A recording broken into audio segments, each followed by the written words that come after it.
दोस्तों नमस्कार। Week education में आपका फिर से बहुत बहुत स्वागत है। मैं हूं कमलेश शांगिड़। काफ़ी टाइम से जो है मैंने कोई वीडियो नहीं डाला था। मेरे कुछ निजी कारण थे, व्यस्तताएं थी, और आज भी मैं व्यस्त हूं, इसीलिए गाड़ी में बैठ करके ये वीडियो बनाकर डाल रहा हूं। और मुझे लगा कहीं ना कहीं इस वीडियो की अभी ज़रूरत है, क्योंकि एडमिट कार्ड भी जो है वो जारी हो गए। तो ऐसे से मोटिवेशन लीजिएगा, और परीक्षा से पहले कुछ बातें जो आपको ध्यान में रखनी पड़ेगी। और परीक्षा के टाइम में हो सकता है कि मैं परीक्षा तक कोई वीडियो ना डाल पाऊँ और ना ही कोई बात कर पाऊँ। तो परीक्षा के टाइम में जो है आपको कौन किन बातों का जो है वो ध्यान रखना है, किस तरीके से पेपर को सॉल्व करना है, वो सारी चीज़ें इस वीडियो में मैं बताऊँगा। तो पहली चीज़ तो मित्रों ये है, सिंपल सी सीधी सी बात करूँगा कि आपने है ना बहुत लंबे टाइम से तैयारी करी है। कुछ कैंडिडेट ऐसे हैं जिन्होंने मतलब साल भर पूरा लिया है, कुछ कैंडिडेट ऐसे हैं जिन्होंने 6 महीने लिए है, और कुछ कैंडिडेट ऐसे भी है जिन्होंने 3 महीने लिए है। और मुझे लगता है यहाँ पे ऐसे कैंडिडेट भी है जिन्होंने 1.5 महीने में भी सिलेबस कर दिया होगा। तो अलग अलग प्रकार के कैंडिडेट हैं। सबके पढ़ने का तरीका अलग होता है, सबके सोचने का तरीका अलग होता है। 1.5 महीने में तैयारी करने वाले कैंडिडेटों का भी सिलेक्शन हो जाता है, 6 महीने तैयारी करने वाले कैंडिडेटों का भी सिलेक्शन होता है। लेकिन साल भर जो है तैयारी करने वाले कैंडिडेट भी रह जाते हैं। कारण होता है पढ़ने के तरीके में, सोचने के तरीके में। और कई बार जो होता है वो परीक्षा के समय में जब वो एग्ज़ाम हॉल में बैठते हैं, तो उस समय की कंडीशन कैसी होती है और उस कंडीशन को वो कैसे झेलते हैं, वो सारी चीज़ें मायने रखती हैं। सिलेबस सारे पढ़ते हैं, सब ने पढ़ा है, क्योंकि यहाँ पर 16 लाख कैंडिडेट बैठेंगे। और इन कैंडिडेट में वो कैंडिडेट भी शामिल हैं जो बहुत कम समय में तैयारी करके जो है सेलेक्ट हो जाएंगे।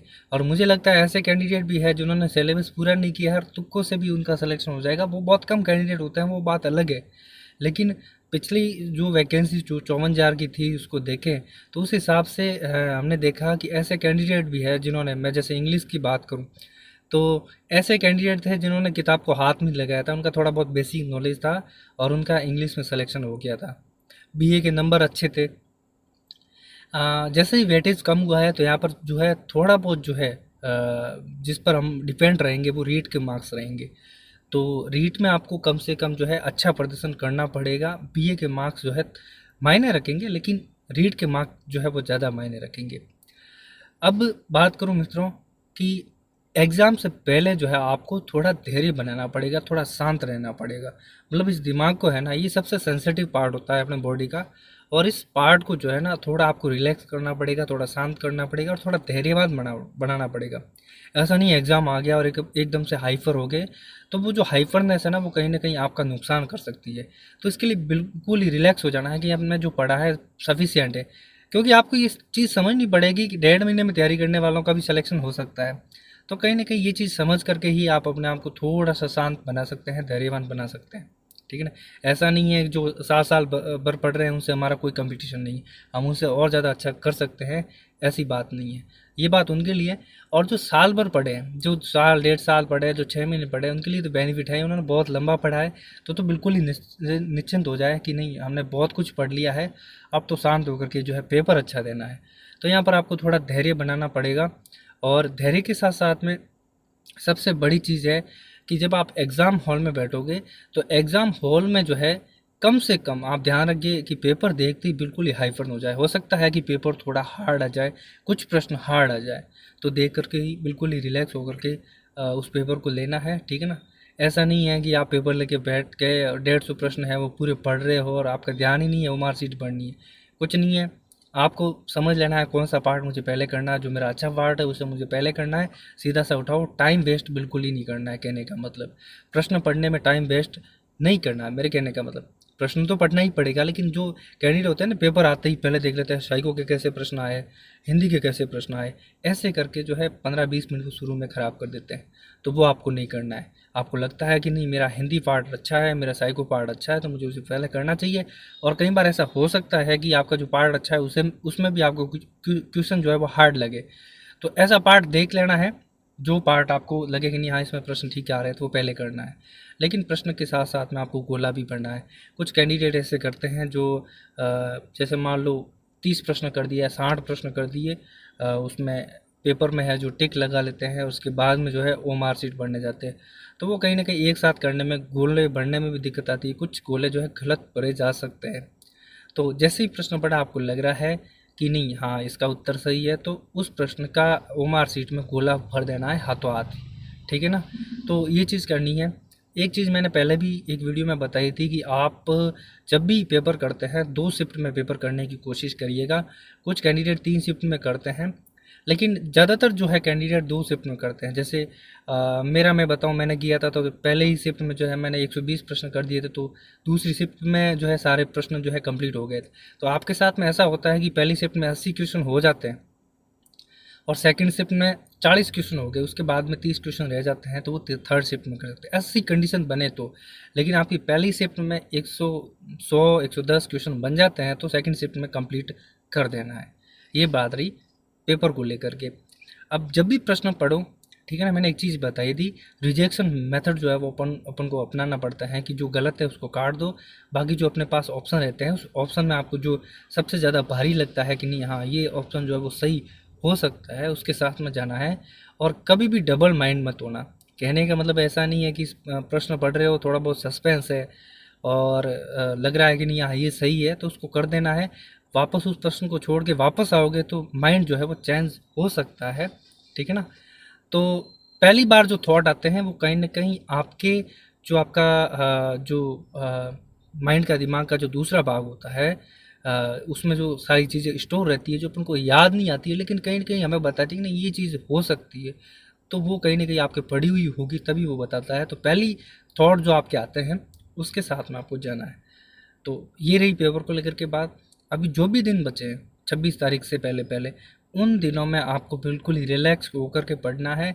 और ऐसा नहीं है कि आपकी पढ़ाई कम हो रही है तो कोई दिक्कत वाली बात नहीं है, आप माइंड को ज़्यादा प्रेशर नहीं देना है। ऐसा नहीं है कि आपकी पढ़ाई 5 घंटे हो रही है तो आप ज़बरदस्ती 10 घंटे पढ़ने की कोशिश कर रहे हैं, वैसा नहीं करना है। 5 घंटे पढ़ाई हो रही है तो 5 घंटे ही पढ़ाई करिए। टेस्ट सीरीज आप सॉल्व कर रहे हैं तो करते रहिए, कोई दिक्कत वाली बात नहीं है। हालांकि ब्रेकफास्ट क्लब के टेस्ट जो है वो नहीं हो पा रहे हैं, मैंने बताया मैं कुछ कारणों से जो है बहुत ज़्यादा व्यस्त हूँ, तो वो टेस्ट नहीं हो पा रहे हैं। तो कोई दिक्कत नहीं है, टेस्ट सीरीज आपके पास है बहुत सारी है, आप उस टेस्ट को जो है कर सकते हैं। और उनको लेकर के मैंने एक बात ये भी बताई थी कि जब भी आपके लास्ट टाइम में भी अगर टेस्ट सीरीज में 110 नंबर आ जाए 105 नंबर आ जाए तो भी निराश नहीं होना है। वो आपका एक मात्र यूँ कहे कि वो आपको बनाए रखने के लिए जो है आपका टाइम होता है जो आपने स्पेंड किया, ठीक है ना।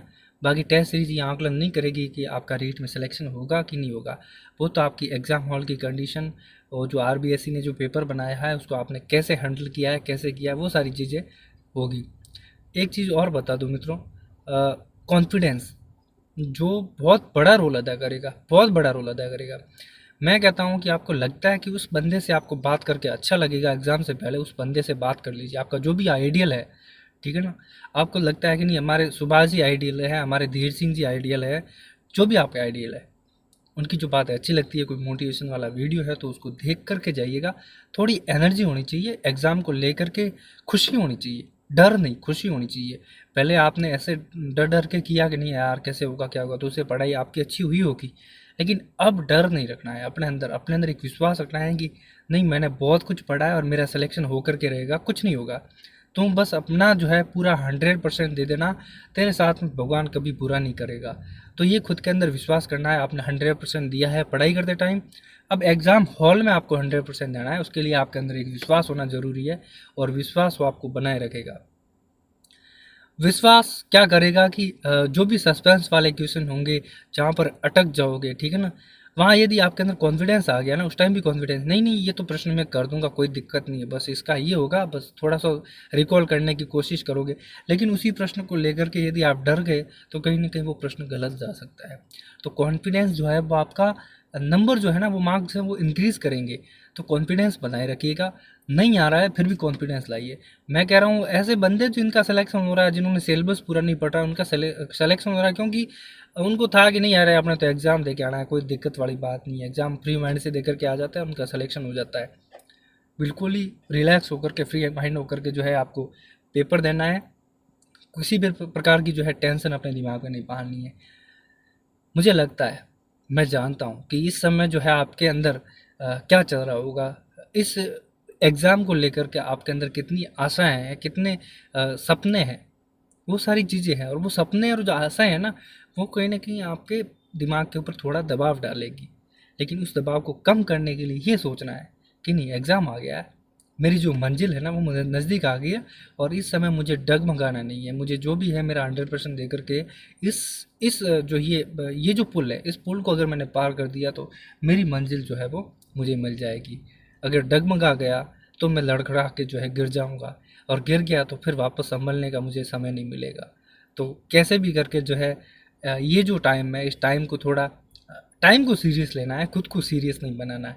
तो ऐसे करके थोड़ा अपने अंदर एक जो है ऊर्जा है उसका संचार करें कि नहीं, बस जो भी है अच्छा हो रहा है, अब तक अच्छा हुआ है और आगे भी अच्छा होगा, और अच्छा ही होता है।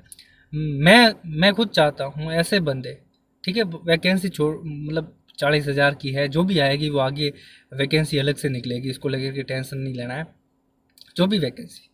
और मैं तो हमेशा कहता हूँ उस बंदे ने जिसने सपने जो है संजो करके अपना 100% दे करके मेहनत की है, उस हर कैंडिडेट का सिलेक्शन हो।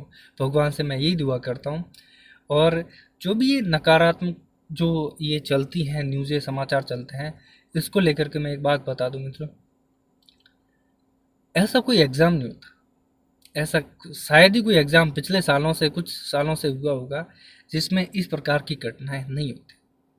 वो बात अलग है, कुछ बाहर आ जाती है, कुछ नहीं आ पाती है, वो बात अलग है, लेकिन ऐसा होता है, हर एग्ज़ाम में होता है, ठीक है ना। ऐसा नहीं है तो वो मेरिट को प्रभावित करने वाला नहीं है। जो मेरिट जिस हिसाब से रह रही है उसी हिसाब से रहेगी, क्योंकि ऐसा हर एग्ज़ाम में होता है। पिछले रीट में हुआ था, पिछले रीट में जब हम एग्ज़ाम दे करके आए थे, तो जिस टाइम एग्ज़ाम कंप्लीट हुआ 5 बजे का शायद टाइम था, उससे पहले पहले जो है पेपर जो है व्हाट्सएप पे आ गया था। तो कहीं ना कहीं हमें भी उस टाइम लगा था, लेकिन वो चीज़ें होती है, कुछ परसेंटेज में होती है, तो उसको लेकर के चिंता बिल्कुल भी नहीं करनी है। आपने पढ़ा है, आप अच्छा पेपर करके आओगे तो आपका सिलेक्शन होगा, आपको कोई नहीं रोक सकता। ठीक है मित्रों, तो बिल्कुल ही फ्री माइंड होकर एग्ज़ाम देना है, नकारात्मक जो भावना है वो अपने अंदर नहीं लानी है।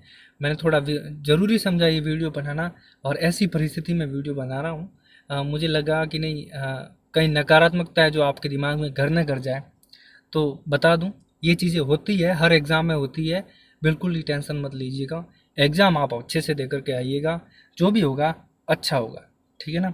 तो अग्रिम शुभकामनाओं के साथ में मैं भगवान से दुआ करता हूँ, मैं जो आपके जो भी इष्ट देव है उनसे दुआ करता हूँ कि आप भावी शिक्षक बन कर के आएँ, और वो भावी शिक्षक जिनको अभी अभी के शिक्षा विभाग में बहुत ज़्यादा ज़रूरत है, वो शिक्षक बन कर के आए, और जो ये शिक्षा विभाग है इसको लाभान्वित करे। जो बच्चे जो जिनका भविष्य बनना है, उनके भविष्य निर्माण में आप थोड़ा सहयोगी बने। तो इन्हीं शुभकामनाओं के साथ में मैं अलविदा लेता हूँ। धन्यवाद।